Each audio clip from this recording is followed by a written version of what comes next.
अस्सलाम वालेकुम YouTube family, कैसे हैं आप सब लोग। उम्मीद करती हूँ सब अपने घरों में खुशबाश होंगे।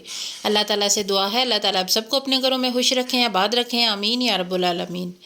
चलिए, एक ऐसी चीज़ है जो शायद ही कोई बंदा हो जिसे ये पसंद ना हो। सबको ही बहुत ज़्यादा पसंद होती हैं, किसी को उबली हुई, किसी को भुनी हुई, किसी को इसके दाने पसंद होते हैं। हम सबको ये बहुत ज़्यादा पसंद है। और गाँव से जो रिलेटेड लोग हैं, शहरों में रहने वाले, सभी से बहुत शौक़ से खाते हैं। तो आज मैंने ये मंगवाई थी, मैंने सोचा इन्हें उबालती हूँ। उबाला है मैंने इन्हें, इतनी मज़े की उबली हुई छल्ली होती है ना, और बहुत ही टेस्टी बनी है, बहुत मज़े की।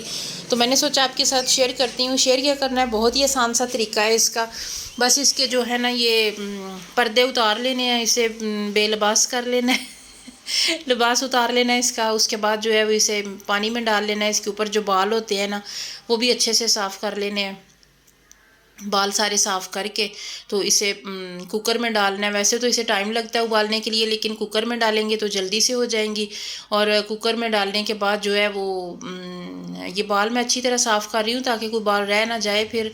तो वैसे कुछ रह भी गए थे बाद में, तो चले कोई बात नहीं, रह भी जाए तो वो बाद में भी हो जाते हैं, पानी में रह जाते हैं। तो बहुत ही मज़े की ये छलियाँ बनती हैं इतनी आसानी से। वैसे तो काफ़ी देर लगती है, लेकिन कुकर में ये है वो आसानी से हो जाती हैं। इसके साथ साथ मेरी वीडियो को लाइक करना है, मेरे चैनल को सब्सक्राइब करना नहीं भूलना है। देखिए जी, मैंने पानी इसमें डाल दिया है और इसमें जो 3 चम्मच है ना, 3-4 चम्मच नमक डाल लें।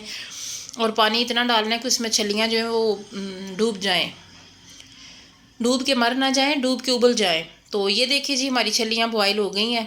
तो ये एक को बीमारी लगी हुई थी काली काली, और वो साइडों पे लगी हुई है। देखिए जी, कितनी मज़े की छलियाँ रेडी हो गई हैं और बहुत ही मज़ा आया खा के। आप भी देखें माशाल्लाह। मुझे उम्मीद है आपको मेरी आज की छोटी सी वीडियो पसंद आई होगी। वीडियो पसंद आए तो लाइक करें, कमेंट सेक्शन में अपनी राय का इजहार करें।